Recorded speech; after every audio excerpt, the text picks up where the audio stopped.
WhatsApp welcome to my channel physics 9.8 और मैं आमिर अंसारी आपका अपना मास्टर घर का मास्टर। इस वीडियो में हम बात करने जा रहे हैं पेंडुलम की। किसकी बात करने जा रहे हैं? पेंडुलम की। आज पेंडुलम के ऊपर मास ही नहीं चार्ज भी होगा। अब चार्ज आने के बाद पेंडुलम के टाइम पीरियड पर क्या फर्क पड़ेगा? जल्दी से कॉपी पेन निकालो, शुरू करते हैं।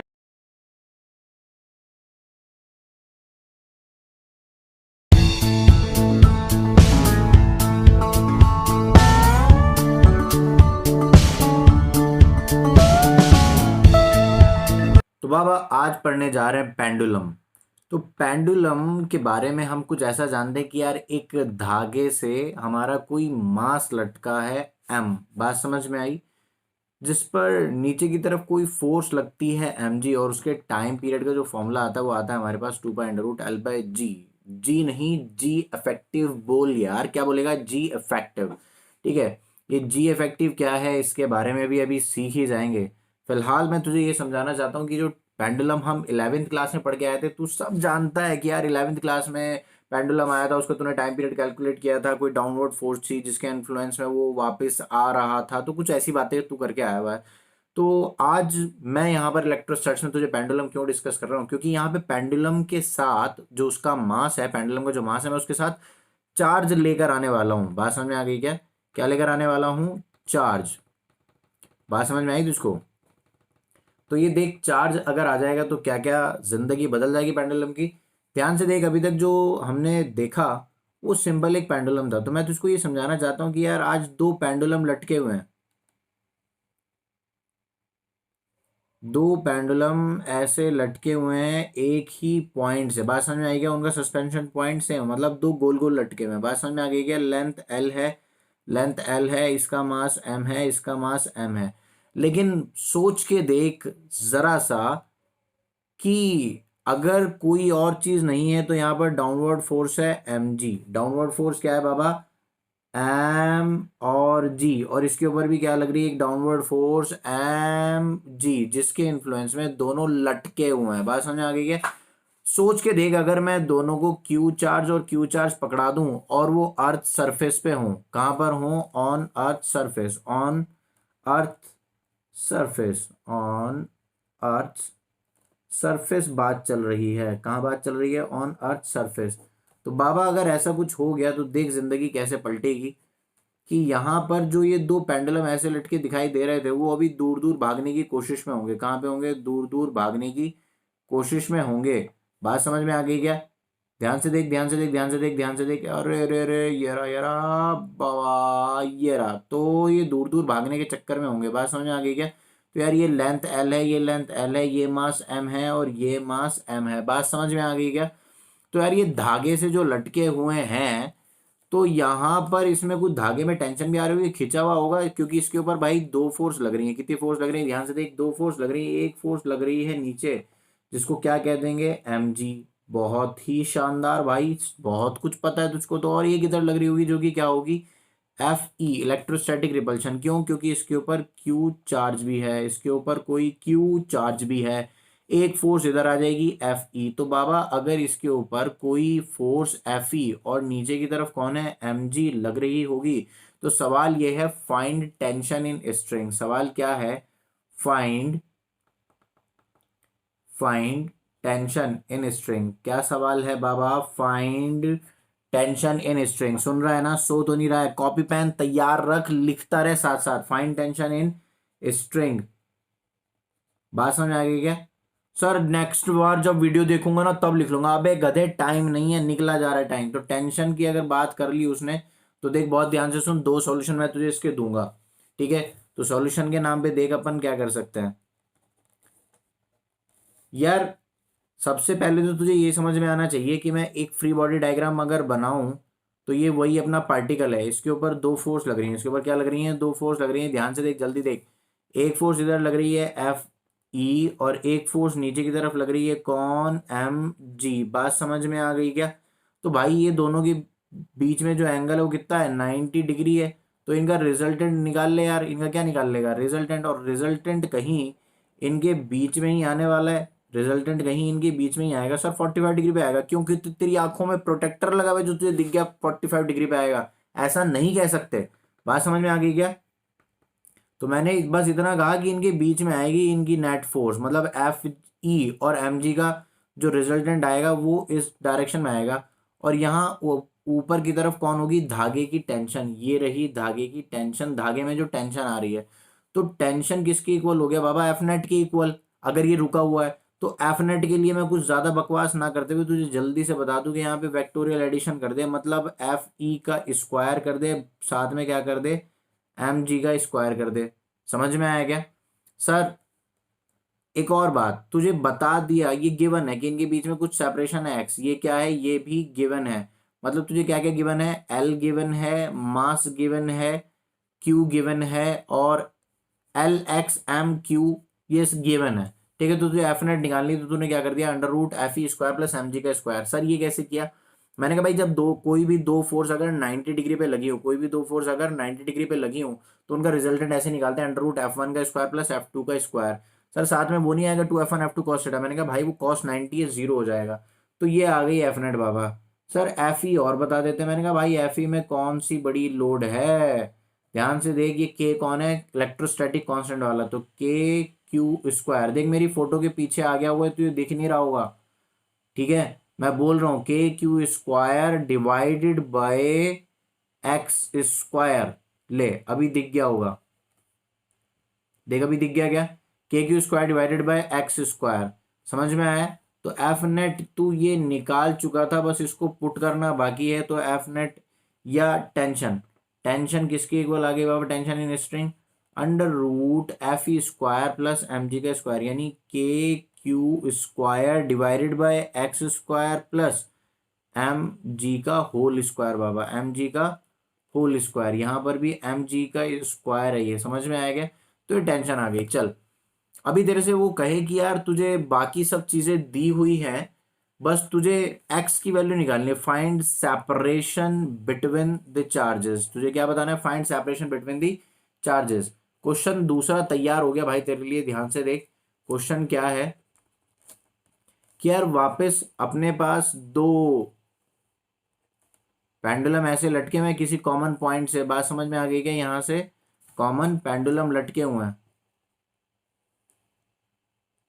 ठीक है, एल लेंथ है, एल लेंथ है दी रखी है। ठीक है, यहाँ पे चार्ज क्यू है, एम है, यहाँ पर चार्ज क्यू है, एम है, लेकिन तुझे ये नहीं पता कि एक्स कितना है, यही तुझे निकालना है। और हाँ एक और बात बता रखी है कि यार इधर से इसका जो एंगल बन रहा है वो थीटा है, और इधर से जो एंगल बन रहा है वो थीटा है। बात समझ में आ गई क्या?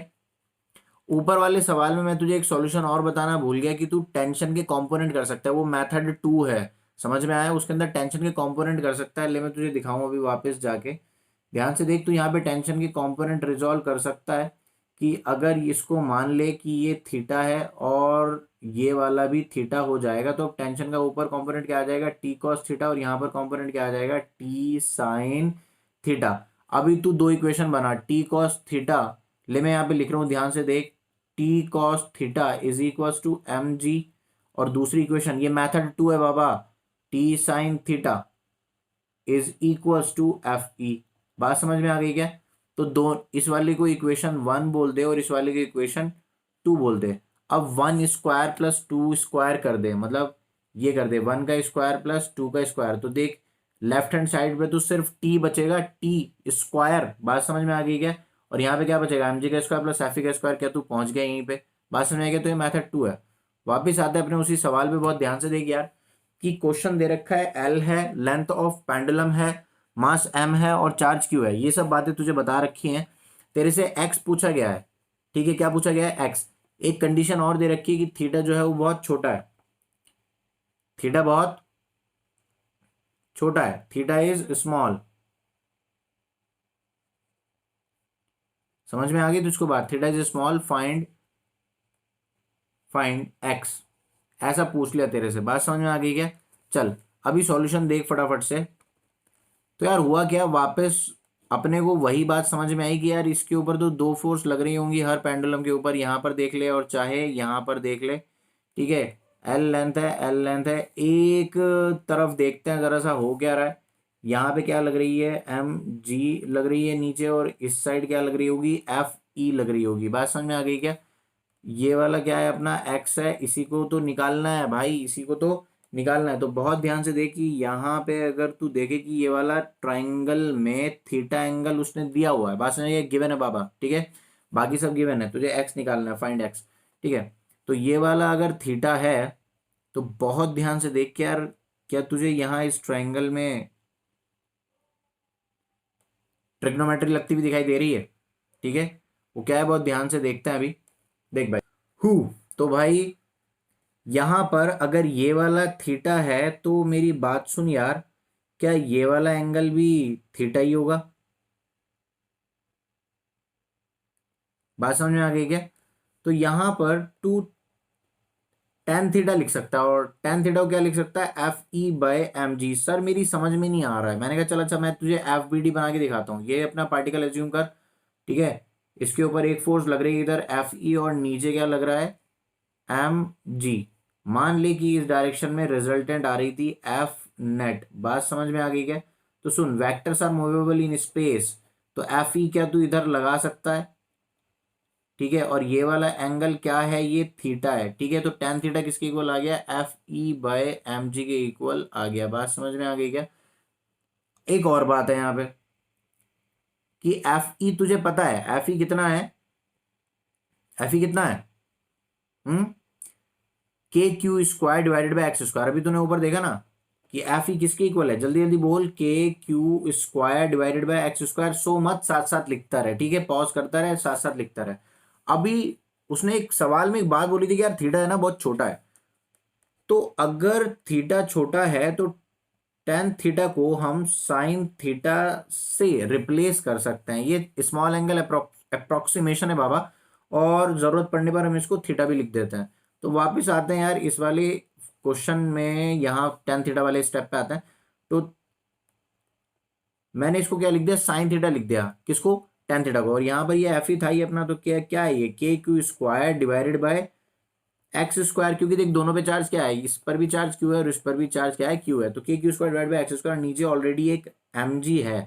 सर मैं साइन थीटा को क्या लिख दूं, मैंने कहा देख इस ट्राइंगल को देख ध्यान से, जहां जहां पेन जा रहा है ध्यान से देख, इस ट्राइंगल में अगर तू साइन थीटा लिखने लगे तो परपेंडिकुलर ये है और हाइपोटेन्यूस ये है, तो साइन थीटा को तू क्या लिख सकता है, परपेंडिकुलर अपॉन हाइपोटेन्यूस, यानी कि एक्स बाई टू, ये परपेंडिकुलर है और ये हाइपोटेनियस है, तो यहाँ पे क्या आ गई, एल आ गई, ठीक है। और यहाँ पर क्या अपना वही लिखा हुआ है, के Q square divided by X square, और साथ में क्या है, एम जी। तो यहाँ पे अगर तू क्रॉस मल्टीप्लाई कर दे तो तुझे दिखेगा कि यार x cube is equals to two के क्यू स्क्वायर। देख मेरी फोटो के पीछे आ गया हुआ है, मैं तुझे अभी दिखाता हूँ, एक मिनट रुक जा, एक मिनट रुक जा, पेशेंस रख, पेशेंस रख। K Q square divided by M g, देख अभी दिख गया है, तुझको दिख गया क्या? तो ये बन गया, कोई बहुत बड़ी बात नहीं है। तो यार यहाँ से तुझे सेपरेशन मिल गया, X is equals to cube root of two के Q square L divided by M G, और इसका क्या कर दे, क्यूब रूट लगा दे, क्या तुझे सेपरेशन मिल गया, ठीक है। ये थे बेसिक बेसिक से सवाल यार, तुझको समझ में आने चाहिए, ठीक है। ना समझ में आए तो क्या करेगा, कमेंट सेक्शन में डाल, मैं तुझे रिप्लाई करूंगा। बात समझ में आ गई क्या? और सवाल तुझे कैसे लग रहे हैं तू बताएगा मुझे, तभी समझ में आएगा कि मुझे किस तरह के सवाल कराने हैं। बात समझ में आएगी, मैं नेक्स्ट वीडियो में इस बात का ध्यान रखूंगा कि किस तरह के सवाल कराने हैं। हालांकि ये इजी इजी सवाल है, तो नीट के और एकेडमिक्स पॉइंट ऑफ व्यू से इनको देखे तो ये इंपॉर्टेंट है, ठीक है। कुछ और अच्छे सवाल है मेरे पास, चल डिस्कस करते हैं उनको, ठीक है।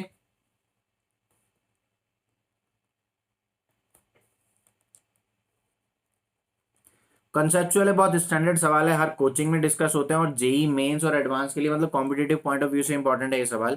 कंसेप्चुअल सवाल है, बहुत ध्यान से सुन। तो यार जल्दी से मैं डायग्राम बनाता हूँ, ध्यान से देख यार। एक पेंडुलम तो हमारा लटक गया, ये रहा एक पेंडुलम, ये रहा, और दूसरा पेंडुलम हमारा ये रहा, ये ऐसे ही लटके में, बिल्कुल जैसा भी सवाल अभी हम पीछे देख के आए ना भाई, बिल्कुल वैसे ही सवाल है। मैंने यहाँ पर दो पेंडुलम लटका दिए, ठीक है भाई, ये रही एल लेंथ, और ये रहा चार्ज क्यू, और इसके ऊपर मास एम है, इसके ऊपर चार्ज क्यू और मास एम है। बात समझ में आ गई क्या? सवाल अब शुरू होता है, बहुत ध्यान से सुन, कि मैं अगर कहूँ कि आज ये इक्वल चार्ज नहीं रहे, मैंने इसको कहा कि Q1 चार्ज है और इसका मास M1 है, और मैंने कहा ये चार्ज Q2 है और इसका मास M2 है। बात समझ में आ गई क्या? और यहाँ पर जो आज एंगल बन रहे हैं ये वाला एंगल θ1 है। ध्यान से देखता रहियो भाई, ध्यान से देख, ध्यान दे इधर। क्लास में तो ध्यान से सुनता नहीं, यहाँ तो मैं तेरे सामने भी नहीं हूँ, बस ऐਵੇਂ ही कुछ भी। ध्यान दे इधर, चैटिंग वेटिंग बाद में कर लियो यार। सवाल देख, अच्छा सवाल है। यहाँ पे अगर तुझे कहा जाए कि इफ Q1 और Q2 इक्वल हैं, बात समझ में आ गई क्या? Q1 Q2 क्या है बाबा? अच्छा, Q1 Q2 इक्वल नहीं करते, ले Q1 को बड़ा कर देते हैं पहले। और मैंने कहा M1 इक्वल्स टू M2 है, ठीक है। इस कंडीशन के साथ तुझे θ1 और θ2 पे कमेंट करना है। मैं यहाँ पे ऑप्शन लिख रहा हूँ, चल। ऑप्शन ए है θ1 is greater than θ2। B option है मेरे पास θ1 इज इक्वल्स टू θ2। तीसरा ऑप्शन है मेरे पास θ1 इज लेस देन θ2। तो ये ऑप्शन है बेसिकली, तुझे इसमें से बताने के आंसर क्या होगा। अगर कंडीशन ये आ गई कि Q1 Q2 से बड़ा है, Q1 Q2 से बड़ा है और मास दोनों बराबर हैं, अभी तू क्या करेगा? ठीक है, तो बहुत ध्यान से सुन यार। इस वाले फॉर्मेट में क्या करते हैं कि सर यहां पर अगर दो पेंडुलम लटके भी हों और दोनों पर चार्ज अलग अलग हो, ये रहा Q1 ये रहा Q2, अगर मास दोनों के सेम है तो नीचे की डाउनवर्ड फोर्स mg और mg दोनों की इक्वल लग रही होगी। और जो यहाँ पर रिपल्सिव फोर्स इन पर आ रही होगी वो दोनों पर इक्वल होगी। मैंने कहा ये कौन सा पॉइंट है भाई? तो ये पॉइंट है कि एक्शन रिएक्शन पेयर होते हैं। Q1 Q2 के मैग्नीट्यूड अलग अलग हों तब भी दोनों पर इक्वल फोर्स लगती है, ये एक्शन रिएक्शन है।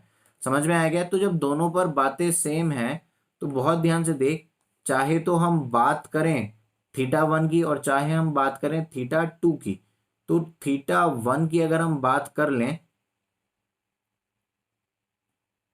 अच्छा यहाँ पे ना मेरे से देख उल्टा लिखा गया, मैं इसको θ1 कर देता हूँ। उल्टा क्या, मैं इसके अकॉर्डिंग आंसर बता देता, लेकिन तू कंफ्यूज ना हो। तो इसको थीटा, ठीक है, और इसको भी मैं θ2 ही लिख देता हूँ, ठीक है। तो अभी यहाँ पे जो tan θ2 आएगा, बहुत ध्यान से देख क्या आएगा। θ2 को देख, तो tan θ2 इज इक्वल टू क्या होगा? Fe/mg। तो यही बात तो tan θ1 के लिए होने वाली है। तो तुझे समझ में आना चाहिए कि tan θ1 और tan θ2 आपस में इक्वल है। इसका मतलब θ1 इक्वल्स टू θ2 है, θ1 इक्वल्स टू क्या हो जाएगा? θ2 हो जाएगा। बात समझ में आ गई? तो ऑप्शन क्या आया इसके लिए? ऑप्शन आया बी। तो इसके लिए ऑप्शन आया बी, यानी आप क्या कहेंगे? θ1 इक्वल्स टू θ2। आंसर क्या हो गया बाबा? θ1 इज इक्वल्स टू θ2। तो इसका आंसर हो गया θ1 इक्वल्स टू θ2। बात समझ में आ गई क्या बाबा? नोट कर इसको जल्दी से पॉज करके, मैं दूसरा सवाल डिस्कस करता हूँ। बात समझ में आ गई क्या? तो यार यहाँ पर अभी दूसरी कंडीशन पर बात करने जा रहे हैं कि अगर ऐसा हो जाए कि if Q1 less than Q2 हो जाए, Q1 Q2 में कुछ ऐसा हो कि Q1 छोटा है और आज M1 बड़ा हो जाए। कौन बड़ा हो जाए? M1 greater than M2। अगर ऐसा हो गया तो आज देखते हैं हम कि सवाल में कहाँ ट्विस्ट आएगा। ऐसे ही हमारे पास यार ये दोनों पेंडुलम लटके हुए हैं, ठीक है। पल्लू लटके रे मारा पल्लू लटके, तो यार Q1 है Q2 है और यहाँ पर क्या है? M2 है। इस वाले एंगल को मैं क्या बोल रही हूँ? θ2। इस वाले एंगल को मैं क्या बोल रहा हूँ? θ1। बात समझ में आ गई क्या? चल, आज उसने बोला Q1 is less than Q2 है, तो मुझे पहली बात जो सबसे आसान है वही समझ में आती है कि यार चार्जेस चाहे कुछ भी हों लेकिन दोनों पर जो फोर्स आएगी एफ ई इक्वल होगी, क्योंकि एक्शन रिएक्शन पेयर है। लेकिन जो इन पर नीचे की तरफ फोर्स लग रही है आज उसमें चेंज आ गया भैया। इसके ऊपर क्या हो गई? M2g और इसके ऊपर क्या हो गई भैया? M1g। तो तुझे समझ में आना चाहिए कि अगर M1 बड़ा है, अगर M1 बड़ा है तो M1g भी बड़ी होगी M2g से। तो इसका मतलब ये है भाई कि कल तक तो tan θ1 इक्वल्स टू tan θ2 थे, लेकिन आज तुझे ये समझ में आना चाहिए कि tan θ1 क्या हो जाएगा? tan θ1 क्या हो जाएगा? एफ ई बाय m1g। और यहाँ पर अगर तू tan थीटा टू को देखे तो tan थीटा टू किसके इक्वल हो जाएगा, एफ ई बाय m2g। तो तुझे ये समझ में आना चाहिए यार कि m1g बड़ा है, यानी tan थीटा वन की वैल्यू जो आएगी वो कम आएगी, क्योंकि m1g बड़ा है। तो यहाँ से तुझे ये लग जाना चाहिए कि tan theta one must be less than tan theta two, और क्योंकि ये इंक्रीजिंग फंक्शन है तो theta one less than theta two रहेगा। बात समझ में आ गई क्या? तो थीटा वन छोटा आ गया भैया, m1 बड़ा होगा तो थीटा वन छोटा हो जाएगा। समझ में आएगा? और यार ये समझ में भी आता है, ठीक है। अगर यहाँ पर दो पेंडुलम ऐसे लटके हों और इसके ऊपर फोर्स आ जाए ज़्यादा, तो यार ये कुछ इस तरीके से शिफ्ट हो जाएगा। मतलब ये अगर हमारा ऐसे बीच में परपेंडिकुलर है, बहुत ध्यान से देखना, परपेंडिकुलर है, तो अभी तक अगर इक्वल फोर्स थी तो ये वाला यहाँ से एंगल और ये वाला यहाँ से एंगल बराबर होगा। लेकिन अगर ये वाली फोर्स डाउनवर्ड ज़्यादा लगने लगी तो ये ऐसे शिफ्ट हो जाएंगे। तो ये वाला एंगल हो ही गया बड़ा। बात समझ में आ गई क्या?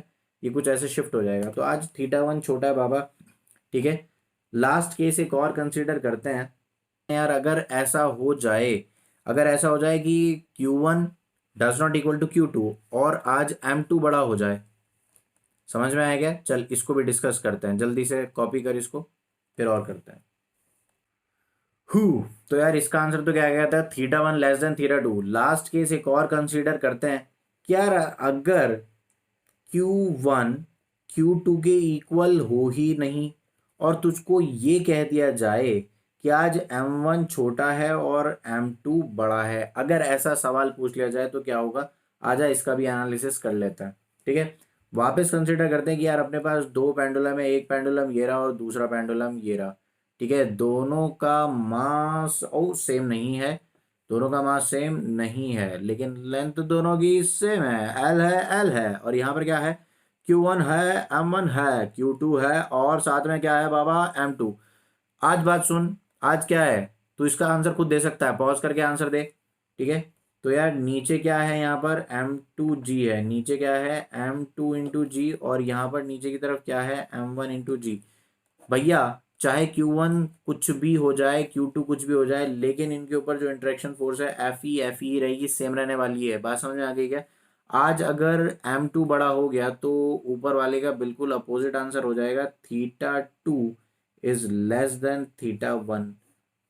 समझ में आ गया क्या? बिल्कुल वही एक्सप्लेनेशन है और कुछ नहीं है मेरे पास। बात समझ में आ गई क्या? ठीक है। चल आजा कुछ जेई एडवांस या जेई जेई मेंस के अच्छे लेवल के सवाल देखते हैं, दो पेंडुलम के। बाद समझ में आई क्या? हु तो यार एक और सवाल देखते हैं। मान ले कि यार ये पेंडुलम है जो दो लटके हुए हैं और ये 45 डिग्री पर इक्विलिब्रियम में है। मतलब यहाँ पर दो पेंडुलम लटके हुए हैं कुछ इस तरीके से, ठीक है, और दोनों ही 45 डिग्री पर इक्विलिब्रियम में है, ऐसा हमने को बता दिया गया है। लेंथ एल है, लेंथ एल है, चार्ज क्यू है, एम है, चार्ज क्यू है, एम है। मतलब दोनों 45 डिग्री पर यहाँ पर इक्विलिब्रियम में है, ये गिवन है। बात समझ में आ गई क्या? दोनों पर जो फोर्सेस लग रही हैं वो बैलेंस है, इक्विलिब्रियम में है। समझ में आ गया? ये गिवन है, ठीक है, at equilibrium.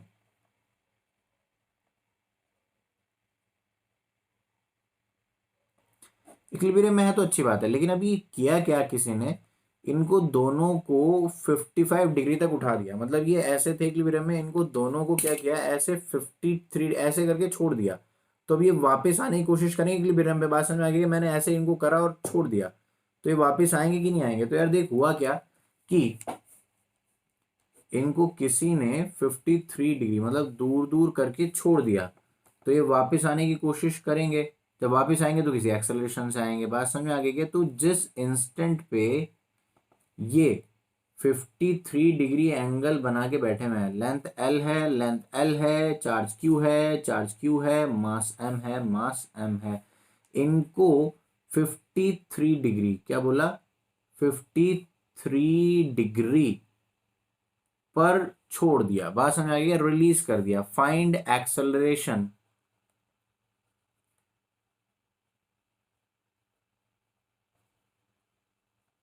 Find acceleration at this instant. बात समझ में आ गई क्या? देख मैं इसका एफबीडी बनाता हूँ, बहुत ध्यान से सुन, बहुत ध्यान से सुनना, तुझे एक बार में समझ में आएगा अगर तूने सुन लिया होगा ध्यान से, समझेगा। वैसे तू दिमाग से तेज है मुझे पता है, चल ध्यान से देख। तो यार अभी हुआ क्या, यहीं पर मैं इसके कंपोनेंट रिजॉल्व कर रहा हूँ, बहुत ध्यान से देख। नीचे क्या लग रही होगी, एक mg फोर्स लग रही होगी कि नहीं लग रही होगी यार, और यहाँ पे कौन लग रही होगी, एक Fe लग रही होगी।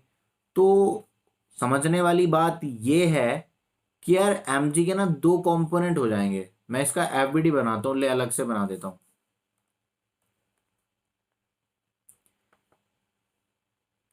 इधर लगा कौन है, जल्दी लिख, जल्दी सोच, जल्दी समझ, नीचे mg है। तो यार हुआ क्या कि mg के ना दो कंपोनेंट्स हो जाएंगे, mg के दो कंपोनेंट्स हो जाएंगे यार। एक तो हो जाएगा इधर, समझ में आएगा। और अगर वो 53 डिग्री एंगल ऊपर से बना के बैठा हुआ था, यहाँ पर ये जो इसका एंगल था ये कितना था, 53 डिग्री था कि नहीं था। तो ये वाला एंगल भी कितना हो जाएगा, 53 डिग्री। बात समझ में आ गई क्या? तो यार इधर एक कंपोनेंट आएगा mg cos 53 डिग्री, और इसके परपेंडिकुलर एक कंपोनेंट आएगा, वो mg का ही होगा, वो कितना देगा, कितना होगा वो mg sin 53 डिग्री। बात समझ में आ गई क्या? और एक और बात सुन, अगर ये 53 डिग्री है तो ये वाला एंगल कितना होगा, 53 डिग्री। बात समझ में आ गई क्या? और ये वाला एंगल देखे तो कितना हो जाएगा, 37 डिग्री। समझ में आ गया? ठीक है। तो एफ ई के भी दो कंपोनेंट होने वाले हैं, बहुत ध्यान से सुन। एफ ई के दो कंपोनेंट होने वाले हैं, एक कंपोनेंट इधर आएगा एफ ई का, वो कितना होगा, दे मैं एरो एकदम इसके पैरेलल बनाता हूँ। एक एरो इधर आएगा, उसको कितना कहते हैं, एफ ई कॉस 37 डिग्री। ठीक है।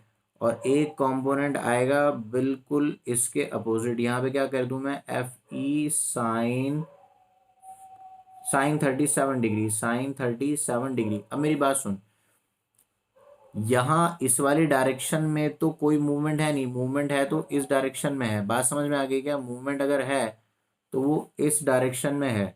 ठीक है, इस डायरेक्शन में, ये वाला, ये वाली डायरेक्शन को हम पकड़ेंगे। बात समझ में आ गई क्या?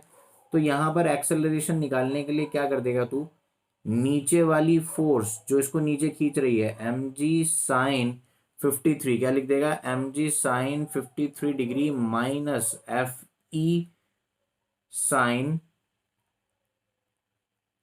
37 डिग्री। बात समझ में आ गई क्या? Divided by m। तो ये क्या आ गया, इसका एक्सेलरेशन आ गया। बात समझ में आ गई क्या? ये क्या है, एक्सेलरेशन है। सर मुझे साइन 53 डिग्री नहीं पता। मैंने कहा भाई अभी रुक, अभी रुक, अभी रुक, और इसको स्टार मार्क लगा के कॉपी के फ्रंट पेज पे कॉपी करना। समझ में आया क्या? देख मैं एक राइट एंगल ट्राइंगल बना रहा हूँ, और ये ट्राइंगल HC वर्मा में, ठीक है, और प्रदीप के कुछ अच्छे सवालों में, और कहाँ पर DC पांडे में, और कहाँ पर इरोडो में, भाई भर के यूज हुआ है। बात समझ में आ गई क्या?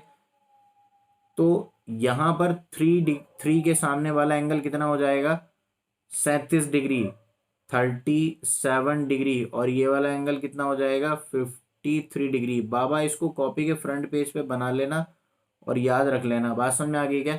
तो साइन 53 डिग्री जब तू लिखेगा तो साइन 53 कितना हो जाएगा, 4/5। साइन 53 कितना हो जाएगा, 4/5। अब तू कुछ भी निकालता रहे यार, ये ट्राइंगल तुझको याद रहेगा तो तू कुछ भी कैलकुलेट करता रहेगा। बात समझ में आ गई? चल बढ़िया, ये वाला सवाल भी तेरी समझ में आ गया होगा। नेक्स्ट सवाल एक और है मेरे पास तेरे लिए। तो ये सवाल है जेई के लिए, ठीक है, बहुत ध्यान से सुनना बाबा, जो सवाल है तेरे लिए मेरे पास। हु तो बाबा बहुत सेक्सी सवाल है, बहुत ध्यान से सुन। यार यहाँ पर क्या है कि लेंथ एल पेंडुलम वैसे ही लटके हुए हैं, ठीक है, एम मास क्यू मास, और लेकिन ये बात कहाँ पे है, हवा में है। ये बात कहाँ पे है, हवा में, और एंगल कितना है दोनों के बीच में, थीटा है। ठीक है, थीटा एंगल बना रहे हैं वर्टिकल से। लेकिन हुआ क्या, मैंने इस पूरे सिस्टम को उठाया और मैंने इसको एक लिक्विड में डुबा दिया। उस लिक्विड में जैसे मैंने इसको डुबाया तो यार हुआ क्या कि एंगल पे कोई फर्क नहीं आया। एंगल पे कोई फर्क नहीं है। मैंने कहा बिल्कुल यार एंगल पे कोई फर्क नहीं है, कंडीशन ये है कि थीटा नॉट थीटा के ही इक्वल है। बात समझ में आ गई क्या? थीटा नॉट थीटा के ही इक्वल एक कंडीशन है। उनका एंगल ऑफ इंक्लिनेशन जो है वो एंगल ऑफ ठीक है, वर्टिकल से जो है उनका सेमी वर्टिकल एंगल वो चेंज नहीं हुआ, थीटा नॉट थीटा के ही इक्वल है। बात ये तुझे दिख रही होगी जो डाटा गिवन है कि यार सिग्मा है और यहाँ पर क्या है, ये रो है। सवाल ये है कि आपको लिक्विड के डाइलेक्ट्रिक कांस्टेंट पे कमेंट करना है, समझ में आ गया? Find dielectric constant of liquid. Sir ये डाइलेक्ट्रिक कांस्टेंट को मैं रिलेटिव परमिटिविटी कह सकता हूँ क्या? हाँ यार बिल्कुल कह सकते हैं, इसमें लोड लेने वाली कोई बात है ही नहीं। तो बहुत ध्यान से सुन ले भाई मेरी बातें कि यार जब इस वाली फिगर के लिए बात करें, देख सॉल्यूशन देखने जा रहे हैं, जल्दी से देख बाबा, बहुत प्यारा सॉल्यूशन है इसका, छोटा सा सॉल्यूशन है, सवाल दिखने में टफ है, तू चाहे तो पॉज करके पहले ट्राई कर अपने बाद अपने से, फिर उसके बाद ट्राई करना, ठीक है? और कमेंट सेक्शन में बताना मुझे सवाल कैसा लगा। तो सॉल्यूशन शुरू करने से पहले एक छोटी सी चीज पर ध्यान देते हैं। यहां पर चार्जेस कहाँ हैं? एयर में है, तो यहां पर एक फोर्स लग रही होगी एफ ई, इस चार्ज पर भी और इस चार्ज पर भी। ये इलेक्ट्रोस्टैटिक रिपल्शन है जब कहाँ है? हवा में, ठीक है?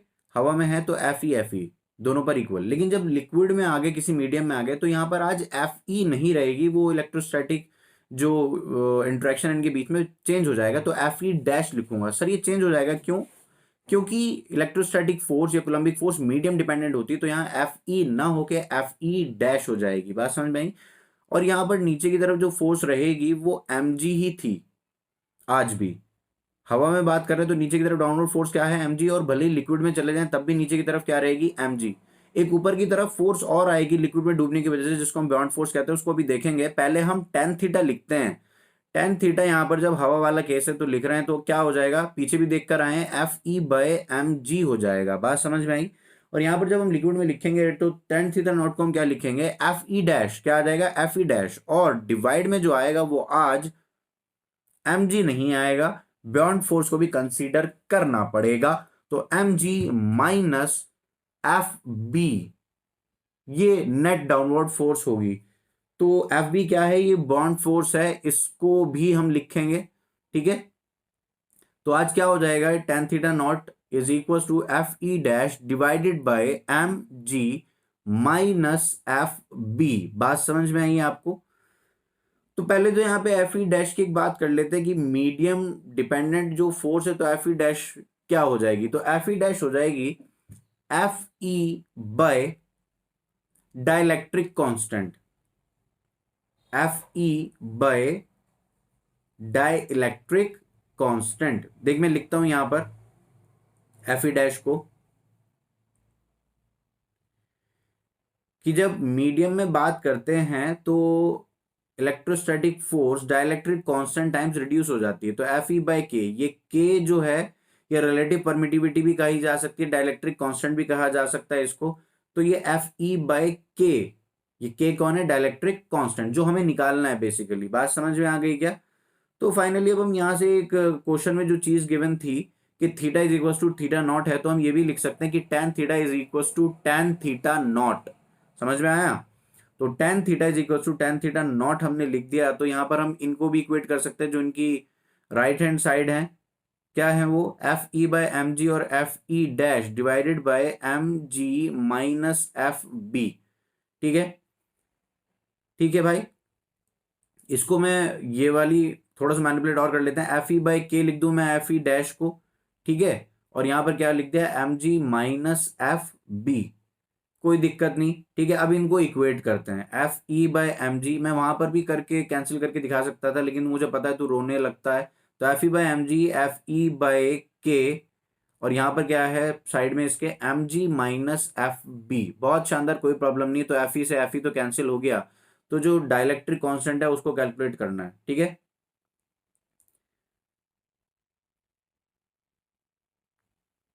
तो के को मैं इधर ले आया और यहाँ एम जी ऊपर चला गया, तो क्या बन गया? M g divided by M G minus F b. सब बातें सही हैं, बस अब एफ बी की थोड़ी सी बात हो जाए। तो एफ बी कौन है? Bond force. और एफ बी का फॉर्मूला क्या होता है? Volume of body. ये वी बी क्या है? Volume of body, density of liquid. ये रो क्या है? हमने क्वेश्चन में मेंशन किया डेंसिटी ऑफ लिक्विड है, तो एफ बी क्या हो गया? V B rho L into G. और एम जी जो है तो क्या हो जाएगा? Volume of body density of body into G. ये सिग्मा भी और रो भी दोनों मेंशन है। सिग्मा डेंसिटी ऑफ बॉडी है और rho L density of liquid है। बात समझ में आ गई क्या? डेंसिटी ऑफ लिक्विड है, ठीक है, क्वेश्चन में गिवन है।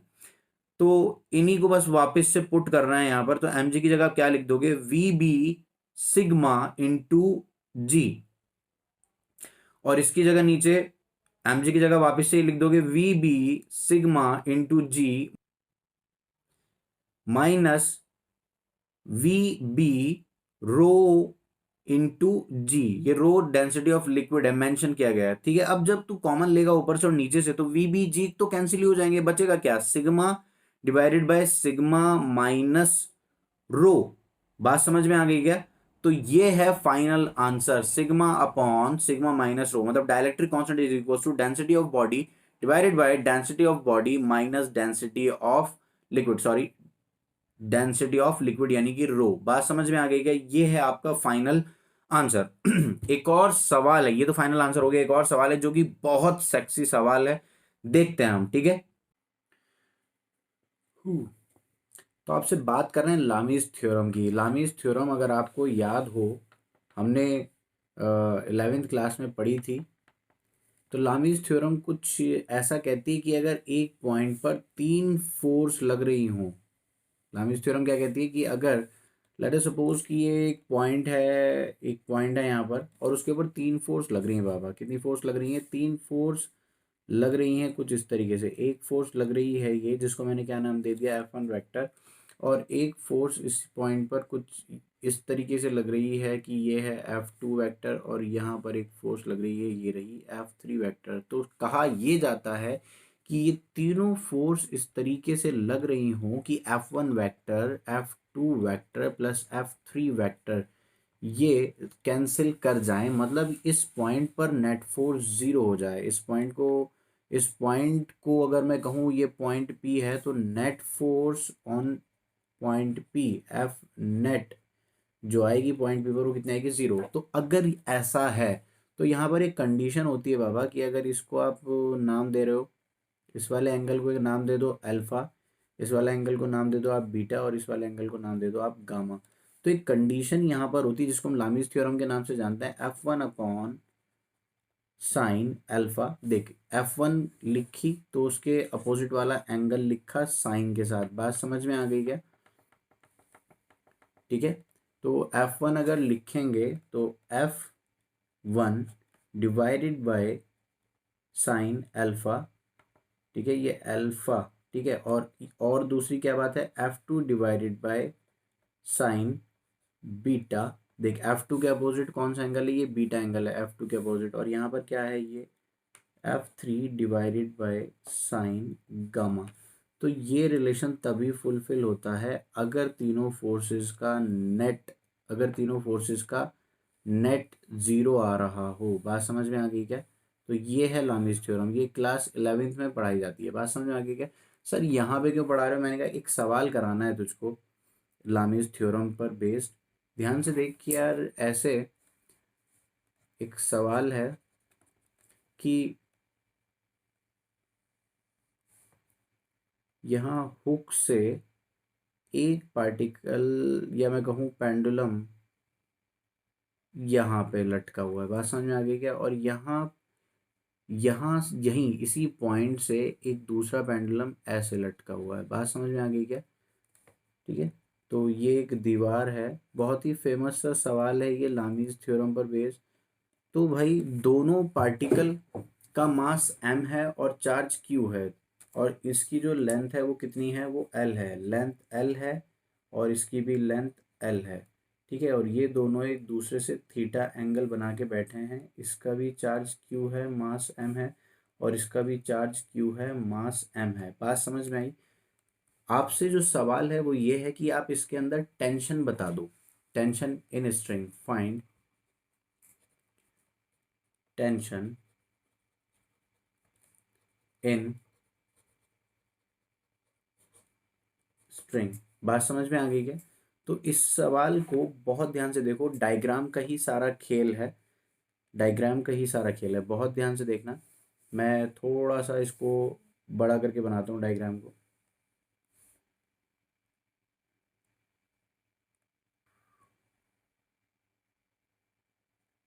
एक पार्टिकल तो हमारे पास ये रहा, और ये तो दीवार है बाबा, ठीक है, ये क्या है, दीवार है, ठीक है, और एक दूसरा पार्टिकल यहाँ पर ये रहा, ठीक है। तो यहाँ इन दोनों के बीच में अगर ये थीटा एंगल है और ये लेंथ बी और ये लेंथ बी दोनों सेम है जैसे कि सवाल में दिया गया है, तो आपको एक चीज़ जो ट्रिग्नोमेट्री से समझ में आएगी वो ये है कि ये वाला एंगल और ये वाला एंगल दोनों सेम होंगे, और 180 degree minus theta divide by 2 हो जाएगा ये एंगल, यानी 90 डिग्री माइनस थीटा बाय 2 होने वाला है। समझ में आएगा, ये वाला भी कितना हो जाएगा, 90 डिग्री माइनस थीटा बाय 2, तो दोनों एंगल ये होने वाले हैं, ठीक है। अब दोनों के ऊपर चार्ज क्यू था तो इसके ऊपर एक फोर्स इधर आएगी और इसके ऊपर एक फोर्स इधर आएगी अलोंग द लाइन ज्वाइनिंग, तो ये आ गई इसके ऊपर एक एफ ई फोर्स, और एक जो फोर्स आपको दिख नहीं रही है वो यहाँ पर टेंशन है, क्या है, टेंशन है, टेंशन, समझ में आया, एक सेकंड प्लीज। तो ये रही वो फोर्स जो आपको दिख नहीं रही है, ये है टेंशन, ठीक है। और एक और फोर्स है, एक और फोर्स है, वो कौन सी है, नीचे की तरफ है, वो कौन है, एम जी है, ठीक है। तो आप इस वाले पार्टिकल को अगर ध्यान से देखो तो यहाँ पर 3 फोर्स लग रही हैं और इस तरीके से लग रही कि इक्विलिब्रियम में, इतना तो समझ में आ रहा होगा ना, ठीक है। अब यहाँ पर जो एंगल आपको कैलकुलेट करना है वो समझो कि कितना कितना होगा, ठीक है। ये वाला एंगल हो जाएगा आपका 90 degree plus theta by 2, 90 degree plus theta by 2। Sir ये कैसे पता लगा, मैंने कहा ये पूरा एंगल 180 डिग्री था, उसके अंदर अगर 90 डिग्री माइनस थीटा बाय 2 होगा तो 90 डिग्री प्लस थीटा बाय 2 बचेगा, बात समझ में आ गई क्या। और अगर मैं इसको थोड़ा पीछे की तरफ एक्सटेंड करूं, बहुत ध्यान से देखो इसी लाइन को, तो अगर वो थीटा है तो क्या ये वाला एंगल भी थीटा हो जाएगा, बात समझ में आ गई क्या। और रही बात एक इस वाले एंगल की, तो इसको भी आप कैलकुलेट कर सकते हो, 90 डिग्री माइनस थीटा बाय 2, बात समझ में आ गई होगी उम्मीद है, ठीक है। एक लास्ट अगर आप बात करो, वैसे ज़रूरत है नहीं, अपने को 3 एंगल चाहिए थे और तीनों ही मिलती है, 3 भी छोड़ो, आपको 2 एंगल से काम बन जाएगा, ध्यान से देखो। तो अभी इसके ऊपर इक्वेशन कैसे बनेगी, तो अगर मैं इसका एफ बी डी बनाऊँ तो एक इसके ऊपर लग रही है टेंशन, एक इसके ऊपर लग रही है एफ ई, और एक इसके ऊपर लग रही है एम जी। और अगर बात टेंशन की ही है कि टेंशन ही कैलकुलेट करनी है तो 2 एंगल चाहिए, तो एम जी के अपोजिट वाला एंगल भी पता है आपको कितना है, 90 डिग्री प्लस थीटा बाय 2, और ये वाला एंगल कितना है, टी के opposite 90 degree plus theta by 2। यार ये तो दोनों एंगल बराबर ही हो गए, सर ये 90 डिग्री प्लस थीटा बाई 2 कैसे हो, मैंने कहा 90 डिग्री माइनस थीटा बाई 2 में थीटा ऐड कर तो यही तो बन जाएगा। तो यहाँ से इक्वेशन क्या आ गई, टी डिवाइडेड बाई टी के अपोजिट वाला एंगल कितना है, साइन 90 प्लस थीटा बाई 2, बात समझ में आई क्या। और इसके अपोजिट हम क्या लिख सकते हैं, m g divided by sine 90 degree plus theta by 2, बात समझ में आई क्या। तो यार ये तो दोनों कैंसिल ही हो जाएंगे और टेंशन एम जी के इक्वल आ जाएगी, बात समझ में आ गई क्या। तो फाइनल आंसर यहाँ से आपको क्या समझ में आना चाहिए, tension is equals to M g. सवाल कोई इतना बहुत बड़ा नहीं था, बस ये बताने की कोशिश थी कि यार लामीज थ्योरम पे भी आपसे सवाल किया जा सकता है और ऐसे सवाल बहुत आसानी से सॉल्व हो जाएगा लामीज थ्योरम से, बात समझ में आ गई क्या यार। एक और सवाल देख, बहुत बेसिक बेसिक से सवाल हैं, अगर कभी ऐसा पूछ लिया जाए जैसे ऊपर वाले सवाल में अगर वो पूछ ले कि थीटा दो पेंडुलम है और दोनों ही थीटा एंगल बना के बैठे हैं, बात समझ में आई क्या। और इसके पास भी क्यू एम है और इसके पास भी क्यू एम है, बात समझ में आ गई क्या। पूछ रहा है कि एफ ई बता दो, क्या बता दो, एफ ई। अगर ऐसा सवाल, ऐसा सवाल अभी अभी टच किया है हमने, अगर ऐसा कुछ हो, ये सब दिया वो find F E force of repulsion, बस फोर्स ऑफ रिपल्शन पूछ रहा हो, तो फोर्स ऑफ रिपल्शन कैसे सॉल्व करेंगे, बहुत ध्यान से देखिए यार, थोड़ी सी ट्रिग्नोमेट्री यूज होगी यहाँ पर। अगर यार ये एल है, ये थीटा है, तो ये वाला कितना हो जाएगा, एल साइन थीटा। बात समझ में आ गई क्या? और ये वाला भी कितना हो जाएगा, एल साइन थीटा। तो यहाँ पर जो एफ ई आएगी वो क्या आएगी, के Q square divided bye 2l sine theta का स्क्वायर। बात समझ में आ गई क्या? ये वाला सवाल हो सकता है। और अगर कोई टाइम पीरियड पे सवाल करना चाहे, कुछ इस तरीके का सवाल हो सकता है, बहुत ध्यान से देख कि यार जिस पॉइंट ऑफ जिस पॉइंट से वो लटका है, मतलब मैं पॉइंट ऑफ सस्पेंशन की बात कर रहा हूँ, इस वाले पॉइंट पर भी एक चार्ज दे दिया कैपिटल क्यू, और पेंडुलम जो नीचे लटका हुआ था उसके ऊपर तो एक चार्ज है ही जो कि क्या है, क्यू नॉट है, और उसका कोई मास भी है, एम है। तो पूछ रहा है find time period of oscillation, find time period of oscillation. अगर ऐसा हो जाए तो मैंने आपको भी वीडियो की शुरुआत में एक फॉर्मूला बोला था, t is equal to 2 pi under root l upon g effective. तो बाबा अगर ऐसा हो गया तो जी इफेक्टिव पता लग जाए, बस अपने को बात पूरी हो जाएगी। तो ध्यान से देखो, इसके ऊपर आज एक एम जी फोर्स नहीं है, आज इसके ऊपर दो फोर्स लग रही हैं। एक तो लग रही है एम जी, और साथ ही साथ एक और फोर्स लग रही है जो कि रिपल्सिव रिपल्शन है। रिपल्शन कौन सा, एफ ई। तो डाउनवर्ड फोर्स कितनी हो गई, f e plus M g. तो ये इक्वल हो जाएगा एम जी इफेक्टिव के। तो यहाँ से जी इफेक्टिव अगर आप कैलकुलेट करना चाहते हो,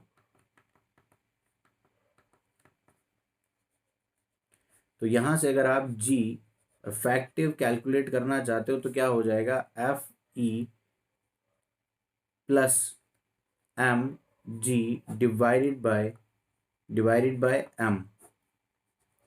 समझ में आएगा? तो ये आ जाएगी जी इफेक्टिव की वैल्यू। सर एफ ई क्या होगा? बाबा एफ ई लिखना कौन सी बड़ी बात है तेरे लिए? यहाँ पे क्या हो जाएगी, एफ ई के Q Q not divided by L square. तो यहाँ से जी इफेक्टिव निकाल के वहाँ पे पुट कर दो। तो बहुत आसान आसान सवाल है, ठीक है। तो सबसे सेक्सी सवाल जो है, जो अभी बचा हुआ है, वो अब आने वाला है। तो यार एक और सेक्सी सवाल मैं तेरे लिए लेके आया। ये जेई 2011 में पूछा गया था, बहुत ध्यान से सुनना ये सवाल। देख कुछ ऐसा है कि, और ये एयर ट्रिपल ए में भी पूछा गया है, बहुत टाइम पहले हुआ करता था एग्जाम, ठीक है। चल आजा बात सुन। तो यहाँ पे एल एल है, लेंथ है, क्यू एम है, ठीक है, बिल्कुल वैसे ही। लेकिन यार इसमें ना एक कंडीशन दी हुई है कि तेरा चार्ज लीक कर रहा है। अगर चार्ज लीक कर रहा है तो इनकी जो रिपल्सिव फोर्स है वो वीक पड़ने लगेगी, और ये दोनों पास आने लगेंगे। बात समझ में आ गई क्या?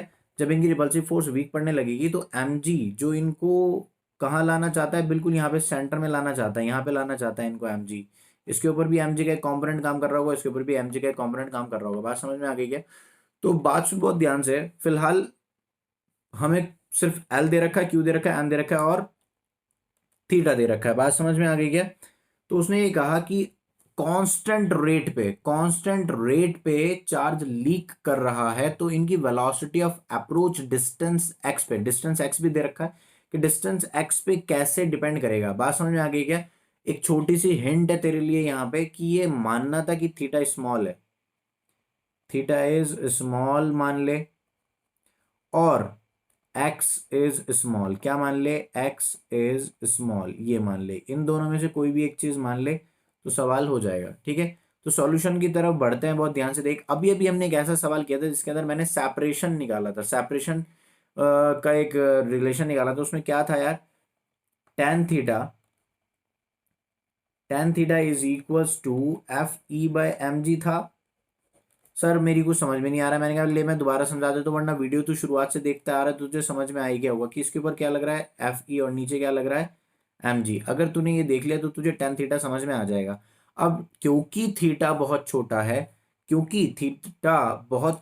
है तो क्या मैं यहाँ पर इसको ऐसे लिख सकता हूँ कि साइन थीटा, टेन थीटा को मैं किससे रिप्लेस कर दिया, साइन थीटा, और यहाँ पे क्या लिख दिया, f E by M g. अभी अभी किया है, बस रिवीजन करवा रहा हूँ। उसके बाद फिर से मैंने देखा कि यार इसमें मैं साइन थीटा को किससे रिप्लेस कर सकता हूँ, साइन थीटा को मैं रिप्लेस कर सकता हूँ, देख बहुत ध्यान से देख, ट्राइंगल है ये। साइन थीटा को मैं किससे रिप्लेस कर सकता हूँ, देखिए एक ट्राइंगल है यहाँ पर, मैं इसको कह दूं,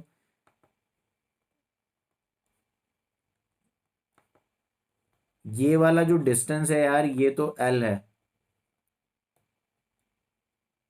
ये वाला डिस्टेंस एल है और ये वाला डिस्टेंस क्या है x/2। तो यहाँ एंगल थीटा है बाबा, बात समझ में आ गई है। तो साइन थीटा किसके इक्वल हो जाएगा, परपेंडिकुलर अपॉन हाइपोटेन्यूज। तो x/2 और यहाँ पे क्या लिख दे, एल लिख दे, और यहाँ पे क्या लिख दे, FE/mg। बात समझ में आ गई क्या। तो FE किसके इक्वल है, KQ divided by X square. ठीक है, तो देख जरा सा क्या बन जाएगा यहाँ से, x/2l। एफ ई की जगह देख क्या लिख रहे हैं, KQ² divided by X square. देखिए मरने की जरूरत नहीं है, ध्यान से देख। ठीक है, अभी कर क्या है पीछे बाबा, अभी जस्ट करके आए हैं। तो यहाँ पे साथ में क्या आ जाएगा, mg। और तूने कौन सा एक्सप्रेशन निकाल के रख के आया पीछे, x³ is equal to KQ², और यहाँ पे क्या आ गया 2, और क्या आ गया l। ठीक है, और नीचे कौन है बाबा तेरा, mg। हु।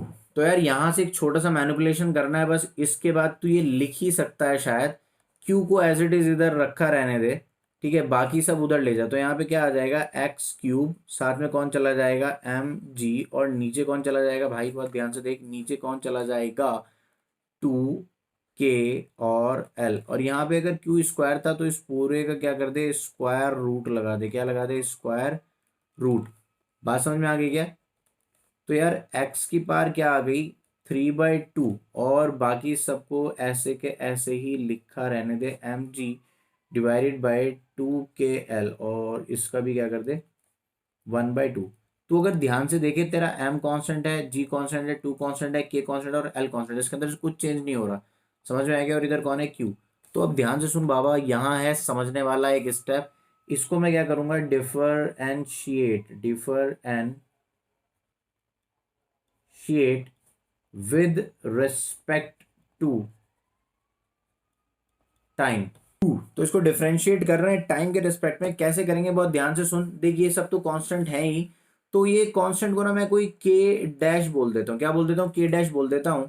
ठीक है, तो अभी हुआ क्या यार कि मैंने इसको डिफरेंशिएट किया, 3/2 एक्स की पावर 3/2 -1, तो ये क्या हो जाएगा, 1/2। और यहाँ पे एक और डिफरेंशिएशन लिखा जाएगा, dx/dt। और इसके बाद जो ये k डैश था, ये तो कांस्टेंट है, ये तो बाहर रहेगा ही रहेगा। और यहाँ पे कौन है डिफरेंशिएशन में, dq/dt। तो बाबा ये तो उसने दे रखा है कि लीकेज चार्ज कांस्टेंट है, ये क्या है, कोई कांस्टेंट है बाबा। तो ये dx/dt कौन है, वेलोसिटी है। समझ में आ गया, dx/dt क्या है, वेलोसिटी है। तो कुछ नहीं बचा बाबा सवाल में, तो v, वेलोसिटी को मैं ऐसे लिख रहा हूँ, v इज इक्वल टू, यहाँ पे कोई कांस्टेंट था, ठीक है, ये कांस्टेंट वाला, ये लिखा कांस्टेंट, और नीचे क्या आ गया, k डैश आ गया, और यहाँ पे 2/3, और x क्या हो गया, -1/2। मैं लिखता हूँ, देख, -1/2। तो तुझको ये पता लग गया, v is directly proportional to x raise to power -1/2। तो अगर ये बात समझ में आ गई हो, अब तू जाके यहाँ पर अपने सवाल में एकदम सही ऑप्शन टिक कर सकता है, जो कौन है, ये है। तो v is directly proportional to x raise to power -1/2, this is the correct answer. तो इस वीडियो में इतना ही। नेक्स्ट वीडियो में आपके लिए लेकर आ रहा हूँ चार्ज डिस्ट्रीब्यूशन वाले सवाल, वो हमारी कूलम्ब्स लॉ की आखिरी वीडियो होगी। और ये सवाल भी अच्छे सवाल हैं, आप कमेंट बॉक्स में प्लीज मुझे बताएं कि किस तरह के सवाल आपको अच्छे लग रहे हैं, लेवल टफ है, इजी है, जिसके बेसिस पे मैं अपने आने वाले और सवालों को लिस्ट आउट कर सकूं। समझ में आएगा। चल खूब मजे कर, खुश खुश रहे, अच्छे से पढ़ाई कर। Alright then, see you soon, bye bye.